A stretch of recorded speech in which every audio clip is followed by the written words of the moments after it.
عباده الذين اصطفى أما بعد فقال تعالى أعوذ بالله من الشيطان الرجيم بسم الله الرحمن الرحيم محمد رسول الله والذين معه أشداء على الكفار ورحماء بينهم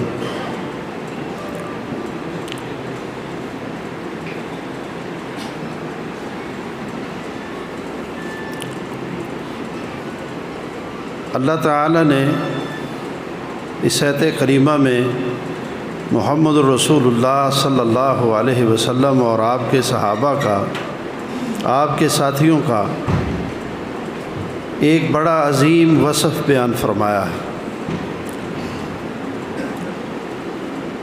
فرمایا محمد رسول اللہ صلی اللہ علیہ وسلم اور ان کے جو ساتھی ہیں، ساتھی کون ہیں؟ جو رسول اللہ صلی اللہ علیہ وسلم سے تعلیم پا کر آپ پر، آپ کی زندگی میں ایمان لائے، وہ صحابہ کرام ہیں رضوان اللہ علیہم اجمعین۔ فرمایا آپ خود اور آپ کے یہ عظیم المرتبت ساتھی، آپ کے صحابہ، ان کا یہ عظیم وصف ہے، اشداء علی الکفار ورحماء بینہم، یہ کافروں پر سخت ہیں اور آپس میں رحم دل ہیں۔ یہ آیت اس بات کی دلیل ہے کہ نبی کریم صلی اللہ علیہ وسلم کے سارے صحابہ، سارے ساتھی، وہ آپس میں ایک دوسرے کے مخالف نہیں تھے، ان کی آپس میں عداوت نہیں تھی، آپس میں کوئی ناراضگی نہیں تھی۔ اگر کبھی کسی کے مابین ناراضگی ہوئی تو ان ہستیوں نے وہ اپنی زندگی میں حل کر لی، اور نہ صرف اسے حل کر لیا بلکہ فریقین ہی ایک دوسرے سے معافی مانگتے نظر آتے ہیں۔ اور صحابہ کرام رضوان اللہ علیہم اجمعین کے اللہ تعالیٰ نے مراتب رکھے ہیں، ان کے فضیلت کے درجات رکھے ہیں، اور صحابہ کرام رضوان اللہ علیہم اجمعین نہ صرف کامل ایمان والے لوگ ہیں بلکہ وہ بعد میں آنے والے لوگوں کے لیے معیار ایمان ہیں۔ بعد والوں کا ایمان اگر صحابہ کرام کے ایمان سے موافقت کھائے گا تو وہ ایمان قبول ہوگا اور اس بندے کو اللہ کے نزدیک مومن گردانا جائے گا۔ اگر کسی بعد والے کا ایمان رسول اللہ صلی اللہ علیہ وسلم کے صحابہ کے ایمان جیسا نہیں ہوگا تو اس کا وہ ایمان رد کر دیا جائے گا، وہ قبول نہیں ہوگا۔ قرآن ہمیں یہ کہتا ہے، قرآن پہلے یہ اعلان کرتا ہے اولئک المؤمنون حقا، محمد رسول اللہ صلی اللہ علیہ وسلم کے صحابہ وہ پکے مومن ہیں، ان کے ایمان میں کسی قسم کا شک نہیں ہے۔ وہ جہاں بھی گئے، جہاں بھی رہے، اللہ کے نبی کی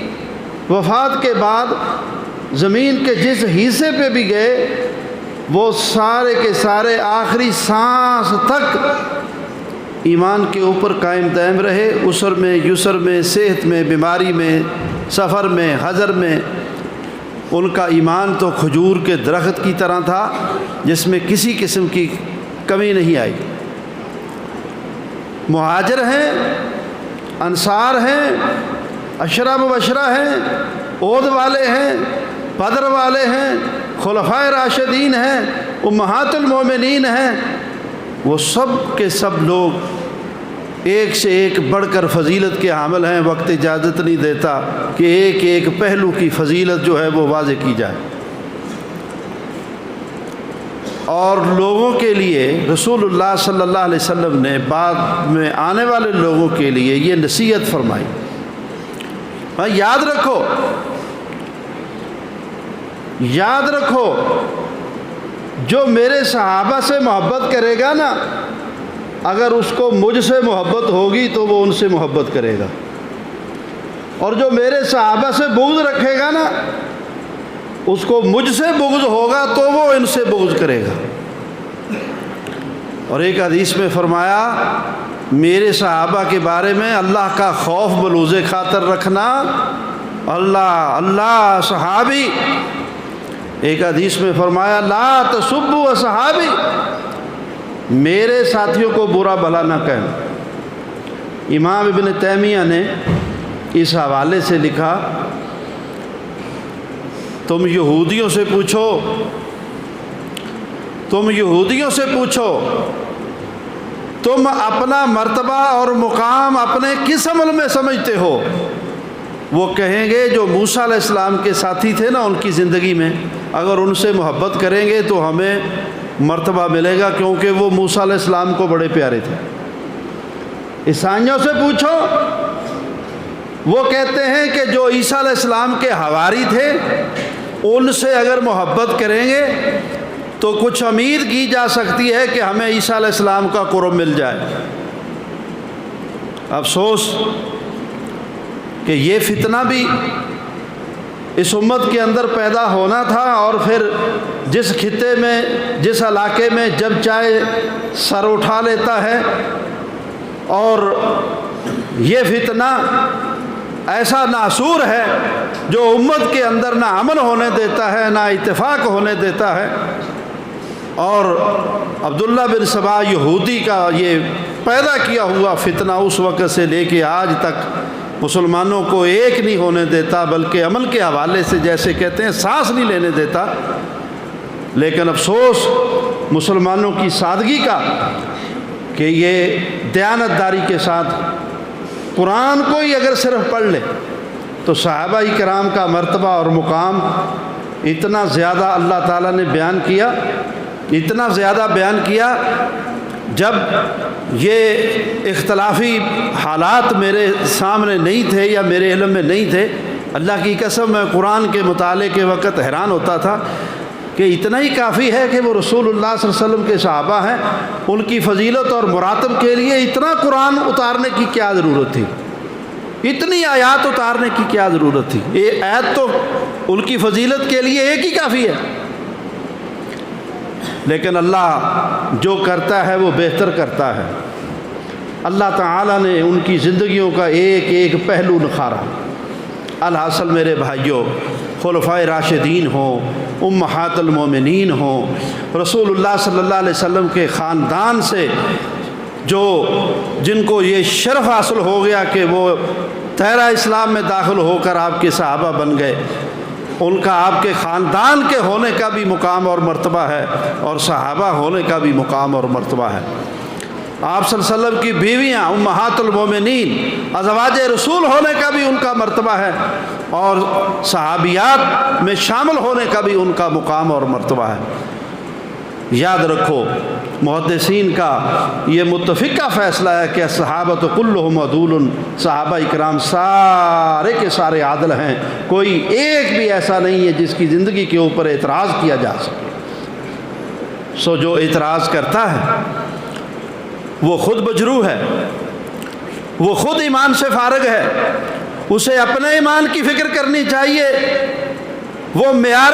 ایمان ہستیوں کے اوپر زبان کھولتا ہے، اسے اپنے ایمان کی فکر کرنی چاہیے۔ صحابہ کرام کی عظمت اور فضیلت انفرادی طور پہ ایک ایک کی فضیلت بھی ہے، اجتماعی طور پر مہاجروں کی، انصاریوں کی، عشرہ مبشرہ کی، بدریوں کی۔ اللہ اکبر! حاتب بن ابی بلتا خط لے کے جا رہے ہیں، اور اللہ کے رسول پر وحی آ گئی کہ یہ مکے والوں کی حمایت کا خط ہے۔ پیچھے اس وحی کے آنے کے بعد اللہ کے رسول نے خط پکڑنے کے لیے اور حاتب کو پکڑنے کے لیے صحابہ کرام کو بھیج دیا، جاؤ فلاں جگہ سے اس کو پکڑ کے لاؤ۔ اس نے یہ خط لکھا ہے، عورت کو دے کے بھیجا تھا، خود نہیں تھے، خط ان کا تھا، اور وہاں گئے اور اس باغ سے، اسی میں مختصر کرتا ہوں، وہ خط لے کے آ گئے۔ آپ نے حاتب کو بلا لیا، حاتب یہ تو نے خط لکھا ہے۔ حضرت عمر کہتے ہیں کہ اس نے بہت بڑی غلطی کی ہے، میں اس کی گردن اتاروں گا۔ اللہ کے نبی فرماتے ہیں امہل، ٹھہرو۔ حضرت عمر اپنے جوش میں ہیں، ٹھہرو۔ آپ فرماتے ہیں ٹھہرو۔ جب حضرت عمر کا غصہ کنٹرول سے باہر ہوتا نظر آیا تو رسول اللہ صلی اللہ علیہ وسلم نے فرمایا عمر ٹھہر جاؤ، تمہیں پتہ نہیں ہے حاتب تو بدری ہے، اور اللہ تعالیٰ نے نظر محبت سے بدریوں کو دیکھا اور اللہ نے اعلان کر دیا ہے بدر میں لڑنے والوں، اب باقی ماندہ زندگی میں تم جیسے بھی عمل کرتے رہو، میں نے تم کو معاف کر دیا، میں نے تم کو معاف کر دیا۔ وہ عظیم ہستیاں، حضرت ابو بکر صدیق رضی اللہ تعالیٰ عنہ ایک ٹاٹ کا بوریا سا کمر کے اوپر رکھے ہوئے اور ایک تہمت کے طور پہ باندھے ہوئے پتھر کی چٹان کے اوپر بیٹھے، اور رسول اللہ صلی اللہ علیہ وسلم سے باہم گفتگو ہے۔ جبریل وحی لے کر آ گئے، کہا اللہ عالم الغیب ہونے کے باوجود اے محمد صلی اللہ علیہ وسلم نمبر 1 ابو بکر کو سلام کہتا ہے، اور سلام کے بعد اللہ یہ پوچھتا ہے کہ ابو بکر کی یہ حالت کیوں ہے، یہ کیفیت کیوں ہے، جیسے سب لوگوں نے کپڑے پہنے ہوئے ہیں ابو بکر نے کیوں نہیں پہنے ہوئے؟ اللہ اکبر۔ آپ نے فرمایا ابو بکر جبریل آئے ہیں، اللہ کا تجھے سلام کہتے ہیں، اور اللہ پوچھتا ہے کہ ابو بکر کی یہ حالت کیوں ہے، تو میں نے تیری طرف سے یہ جواب دے دیا ہے، ابو بکر تیری طرف سے میں نے یہ جواب دے دیا ہے کہ میرا ابو بکر وہ ہے جس نے اپنا سارے کا سارا مال اللہ کی راہ میں خرچ کر دیا، سارا مال خرچ کر بیٹھا ہے، اب اس کے پاس ہے ہی کچھ نہیں، بس ایسے ہی یہ ٹاٹ وغیرہ پہن کر ہی گزارا کرے گا، اور کیا کرے گا۔ جبریل دوبارہ آئے، کہا اللہ فرماتا ہے اپنے ابو بکر سے یہ پوچھو کیا ابو بکر اس حال میں خوش ہے، اس حال میں راضی ہے؟ اللہ کے نبی نے فرمایا ابو بکر اللہ پوچھتا ہے کہ آپ اس حال میں خوش ہیں؟ ابو بکر صدیق رضی اللہ تعالیٰ عنہ چیخے مار کر رونے لگے اور اٹھ کے کھڑے ہو گئے اور بآواز بلند بار بار کہنے لگے اللہ کی قسم میں اپنے اللہ پہ راضی ہوں، میں اپنے اللہ پہ راضی ہوں، میں اپنے اللہ پہ راضی ہوں۔ ان ہستیوں پر اعتراض اور تنقید اور تبرہ، اللہ تعالیٰ اس فتنے سے امت کو محفوظ فرمائے۔ یاد رکھو کسی صورت بھی ایک ادنا سا مسلمان بھی یہ بات قطعی طور پہ گوارا نہیں کر سکتا کہ ان پاک باز ہستیوں کو اس کی زندگی میں برا بھلا کہا جائے۔ وہ ہمارا ایمان ہے، وہ ہمارے لیے معیار ایمان ہے۔ اللہ کریم نے فرمایا تمہارے لیے میرے رسول صلی اللہ علیہ وسلم کی زندگی بہترین نمونہ ہے، انہوں نے سب سے پہلے اس نمونے کو فالو کیا۔ صحابہ کرام نے سب سے پہلے اسوہ رسول کو اخذ کیا اور پوری شریعت کے وہ گواہ، پوری شریعت کو وہ پھیلانے والے۔ اور آپ حیران ہوں گے دراصل یہ فتنہ یہودیوں کی طرف سے مسلمانوں کے اندر کیوں دھکیلا گیا؟ اس کی بڑی وجہ یہ ہے کہ آپ صلی اللہ علیہ وسلم کی زندگی میں جزیرہ عرب کے اندر اسلام پھیلا۔ جزیرہ عرب جو عرب ملک ہیں ان کے اندر اسلام اللہ کے نبی کی زندگی میں پھیل گیا تھا۔ آپ صلی اللہ علیہ وسلم نے جزیرہ عرب سے شرک کو ختم کر دیا تھا، اور جو اس سے آگے اسلام کی فتوحات ہوئی ہیں وہ ساری کی ساری فتوحات ابو بکر کے دور میں ہوئی ہیں، عمر فاروق کے دور میں ہوئی ہیں، عثمان غنی کے دور میں ہوئی ہیں، وہ ساری فتوحات ندوار میں ہوئی ہیں۔ حضرت علی رضی اللہ عنہ کے دور میں باہمی فتنے پیدا ہو گئے تھے اسی عبداللہ بن سبا یہودی کی وجہ سے، تو فتوحات متاثر ہو گئیں۔ پھر جب مسلمان سنبھلے اور پھر اس کے بعد جو ہے وہ خلافت مضبوطی کے ساتھ چلی، تو پھر حضرت امیر معاویہ رضی اللہ تعالیٰ عنہ کے دور میں وہ فتوحات ہوئیں، بحری لڑائیاں جو ہیں وہ لڑی گئیں، دنیا تک جو ہے اسلام پھیلا، اور مشرق میں، مغرب میں، شمال میں، جنوب میں وہ ساری کی ساری فتوحات جو ہیں وہ خلفائے راشدین کے دور میں ہوئی۔ ان ہستیوں سے مسلمانوں کی توجہ ہٹانے کے لیے، اس تاریخ کو مسخ کرنے کے لیے، یہ سب سازش وہی جس سازش کے پتھر عبداللہ بن سبا یہودی نے لگائے تھے، اسی چیز کو جو پودا اس نے کاشت کیا تھا، اسی پودے کو پھر ہوا دیتے ہیں، اسی کو پھر پانی دیتے ہیں، اور اسی گروہ کے لوگ جو اس وقت اس کے شاخسانہ بنے تھے، وہی لوگ جو ہیں وہ اسی پودے کی آبیاری کرنے کے لیے پھر سے تیار ہو جاتے ہیں۔ لیکن ہم تاریخ اسلام کو مسخ نہیں ہونے دیں گے، ہم تاریخ اسلام دہراتے رہیں گے، اور میں آپ کو دعوت دوں گا کہ آپ تاریخ اسلام کو پڑھو، تاریخ القرآن کو پڑھو، حدیث کو پڑھو، اور پھر جو تاریخ اسلام کی بنیادی کتابیں ہیں، البدایہ والنہایہ جس کا ترجمہ تاریخ ابن کثیر کی صورت میں ہے، نوجوانوں اس کا مطالعہ کرو، تاریخ طبری کا مطالعہ کرو، تاریخ الخلفاء کو پڑھو، الفاروق کا مطالعہ کرو، رحمت اللہ العالمین میں تاریخ کا حصہ وہ پڑھو، الرحیق المختوم کو پڑھو، تاکہ پتہ چلے کہ اسلام کس طرح سے پھیلا، کن ہستیوں نے پھیلایا، کس طرح سے پھیلایا۔ جب سیرت رسول کا مطالعہ کریں تو سیرت صحابہ کا مطالعہ اس میں خود بخود آ جاتا ہے، وہ کون سا سریہ ہے، وہ کون سا غزوہ ہے جو صحابہ کے بغیر ہوا، وہ کون سا علاقہ ہے جو جب صحابہ اکرام دنیا سے چلے گئے تو ان کے بعد فتح ہوا ہو۔ صلاح الدین ایوبی نے اپنے دور میں جو فتوحات کی ہیں وہ تھوڑے سے ایسے علاقے ہیں جو نئے شامل کیے تھے، انہوں نے وہ علاقے دوبارہ سے لیے تھے، جن علاقوں پہ کافر پھر سے قابض ہو گئے تھے انہوں نے وہ واگزار دوبارہ سے کرائے تھے۔ مثلا بیت المقدس کو حضرت عمر رضی اللہ تعالیٰ عنہ کے دور میں فتح کیا گیا، تو پھر جب اس کے اوپر عیسائی پھر قابض ہو گئے تو پھر صلاح الدین ایوبی کے دور میں انہوں نے اس کو پھر سے واگزار کروایا تھا، اور بیت المقدس کو، مسجد اقصیٰ کو انہوں نے مسلمانوں کے قبضے میں لیا تھا۔ اور بدقسمتی کہ پھر سے جو ہے ایک دور پھر آیا کہ پھر وہ علاقے کافروں کی طرف چلے گئے۔ الحاصل میرے بھائیوں، تاریخ اسلام کا مطالعہ کیجئے، دین کا مطالعہ کیجئے، اور میرے عزیز نے میرے کل کی ساری گفتگو کے حوالے سے انہوں نے جو آپ کو کہا،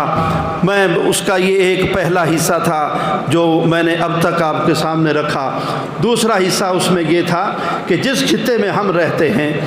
یہ ہمارا ملک پاکستان، اس ملک پاکستان کی بنیادوں میں بھی مساجد اور مدارس سے وابستہ لوگوں کا ہی خون ہے۔ تاریخ جنگ آزادی انہی لوگوں نے لڑی ہے، اور انگریز کو بھگانے میں ہمارے اسلاف کی محنت کرتے رہے ہیں۔ یہ درباری اور جبے قبے والے، یہ سارے کے سارے انگریز کا نمک کھانے والے تھے، ان لوگوں کی وفاداریاں ان سے تھیں۔ اور آپ اگر اسی تاریخ کو اگر آپ پڑھو بشرطے کہ پڑھو، تو آپ کو پتہ چلے فلاں گدی نشین جو خبیث اس وقت جو ہیں وہ پھر سے ملک کی سیاست کے اندر سب سے آگے نظر آتے ہیں، ہمارے ہی وہ اسلاف تھے۔ انگریز مورخ لکھتا ہے، جنگ آزادی کے دنوں میں ہمارے واسرائے نے دہلی کے گرد و نواح میں چکر لگایا تو کوئی درخت ایسا نہیں تھا جس میں دہلی کے 400 مدارس کے طلبہ اور مدرسین کی لاشیں نہیں لٹکی ہوئی تھیں، پھانسیاں نہیں ان کو دی گئی تھیں۔ کالے پانی کے جو صورتیں تھیں اور جلا وطنیاں تھیں وہ ہمارے ہی اکابر نے برداشت کی تھی، جس کے نتیجے میں بالآخر یہ ملک پاکستان بنا تھا۔ اور ہم تو اسی چیز کے حامی ہیں ہندواسی خلقت ساری کتے ریت رہی ہماری، اسی اوہو قوم نمازی جنہ توڑیا سی بت خانہ۔ ہندوستان کی بت پرستی ہمارے اکابر نے ختم کی تھی اور پورا ہندوستان کے اوپر مسلمانوں کی حکومت رہی، اور مسلمانوں کی ہی حکومت رہنی چاہیے، اور یہ ہو سکتی ہے بشرطے کہ مسلمان بنے، بشرطے کہ مسلمان بنے۔ اور یہ نہیں تو ملک پاکستان کی جو سرحدیں، جغرافیائی سرحدیں ہیں، یہ آگے بڑھنی چاہیے جہاں تک پہلے فیصلے میں پاکستان تھا، اور اس کی جو نظریاتی سرحدیں ہیں جس کی بنیاد پاکستان کا مطلب کیا، لا الہ الا اللہ، وہاں تک جانا چاہیے۔ اور جیسے عظمت صحابہ کے امین ہم ہیں، عظمت خلفائے راشدین کے امین ہم ہیں، اسی طرح سیرت رسول کے حوالے سے آپ صلی اللہ علیہ وسلم کی ایک ایک صفت کے امین ہم ہیں، ذمہ دار ہم ہیں۔ ہم سلفی، ہم ہی رسول اللہ صلی اللہ علیہ وسلم کی حقیقی معنوں میں ختم نبوت کے امین ہیں۔ آپ صلی اللہ علیہ وسلم کی ختم نبوت کا یہ مفہوم ہے، آپ کے آنے کے بعد نہ آدم کی بات چل سکتی ہے، نہ ابراہیم کی چل سکتی ہے، نہ نوح پیغمبر کی چل سکتی ہے۔ 1,24,000 نبیوں میں سے کوئی نبی آ جائے، وہ لا الہ الا اللہ محمد الرسول اللہ پڑھ کے تو رہ سکتا ہے، وہ اپنے آپ کو نبی کہلا کر اپنے پیچھے کسی کو نہیں لگا سکتا۔ آپ صلی اللہ علیہ وسلم کی یہ ختم نبوت ہے، یہ اس کا مطلب ہے۔ اور آپ کی امت میں سے کسی پیر کو، کسی فقیہ کو، کسی امام کو، کسی حاکم کو یہ اتھارٹی نہیں ہے کہ آپ کی سنت کے مقابلے میں اس کا کوئی طریقہ اختیار کیا جائے، کسی قوم کی رسم اختیار کی جائے، کسی قوم کا طریقہ اختیار کیا جائے، وہ بدعت ہوگی، وہ گمراہی ہوگی۔ اتباع رسول کا یہ معنی ہے۔ اور آپ صلی اللہ علیہ وسلم کی ختم نبوت کی چوکیداری یہ آپ کا فریضہ ہے۔ اللہ کے نبی نے فرمایا 30 آئیں گے، کلہم دجالون کذابون، سارے جھوٹے ہوں گے، وہ اپنے اپنے دور میں دعویٰ نبوت کریں گے۔ جو آخری آئے گا، آخری دجال مسیح کذاب، اس کا بھی پہلا دعویٰ نبی ہونے کا ہوگا، پھر مجتہد ہونے کا ہوگا، پھر اللہ ہونے کا ہوگا۔ اللہ اکبر۔ مسلمہ کذاب جو پہلا تھا، اس کا مقابلہ ابو بکر صدیق نے کیا، پھر جس دور میں جو آیا اس کا مقابلہ ہوا۔ اس خطے پہ جو پیدا ہوا لگین مرزا غلام احمد قادیانی، اس کا مقابلہ بھی ہمارے اکابر نے کیا، مولانا محمد حسین بٹالوی سے اس کے ستیہ ناز ہونے کی ابتدا ہوئی، اور اس کی موت ثنا اللہ امبرسری کے مبالغے سے ہوئی، اور اس کی ذریت پر کفر کا فیصلہ، آخری فیصلہ وہ ہمارے ہی بزرگ ابراہیم، حافظ ابراہیم کمیر پوری کے حوالے سے ہوا۔ اور مفتی محمود نے کہا تھا کہ اگر یہ حوالہ ہمیں نہ ملتا تو ہماری ساری محنت رائے گا چلی جاتی۔ جو حوالہ ہمارے بزرگ نے دیا، حافظ ابراہیم کمیر پوری نے اسمبلی کے اندر پیش کیا، اور مفتی محمود نے ایک اور عظیم بات کہی تھی، کہا